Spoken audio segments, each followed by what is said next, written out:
आदित्य, एक युवा पत्रकार, अपनी नई कहानी के लिए कोई खास और डरावनी जगह खोज रहा था। एक दिन उसे एक पुरानी किताब में रायगढ़ हवेली का जिक्र मिला। किताब में लिखा था कि यह हवेली दशकों से वीरान है, लेकिन हर साल अमावस्या की रात को वहां कुछ अजीब घटित होता है। आदित्य ने हवेली की जांच करने का फैसला किया। उसने अपने 3 दोस्तों नेहा, रोहित और सीमा को इस रोमांचक सफर में साथ चलने के लिए राजी कर लिया। चारों ने रायगढ़ हवेली पहुंचने के लिए रात को यात्रा शुरू की। हवेली दूर दूर तक फैले जंगल के बीच स्थित थी। घने पेड़ों और सन्नाटे के बीच हवेली की पुरानी और टूटी फूटी संरचना अंधेरे में और भी डरावनी लग रही थी। जैसे ही वे अंदर पहुंचे, उन्हें अजीब सी ठंड महसूस हुई, जैसे कोई अदृश्य ताकत उन्हें देख रही हो। हवेली में कदम रखते ही नेहा को लगा जैसे किसी ने उसके कंधे पर हाथ रखा हो, पर पीछे मुड़ने पर वहां कोई नहीं था। सीमा ने दीवारों पर लटकती पेंटिंग्स को देखा। हर पेंटिंग में एक ही महिला थी जो उन्हें घूर रही थी। हवेली के अंदर गहराई में जाते ही वे एक बड़े दरवाजे के पास पहुंचे, जो जंजीरों से बंधा हुआ था।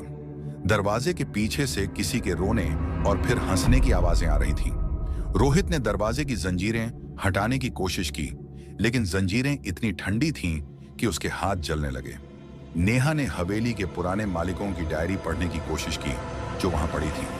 डायरी में लिखा था कि इस हवेली में विजया नाम की एक महिला रहती थी, जिसने अपने परिवार के सदस्यों को बुरी ताकतों से बचाने के लिए खुद को बलि चढ़ा दिया था। आधी रात के करीब दरवाजा अचानक खुद ब खुद खुल गया। चारों ने अंदर झांका तो देखा कि एक अजीब सी आकृति काले धुएं में लिपटी उनके सामने खड़ी थी।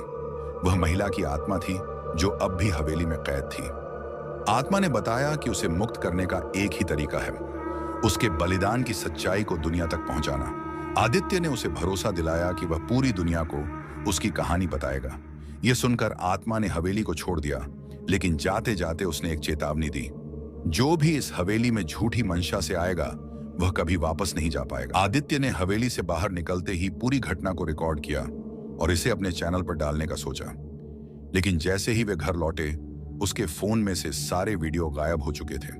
क्या विजया की आत्मा सच में मुक्त हुई, या उसने अपने रहस्य को हमेशा के लिए छिपाने का फैसला किया?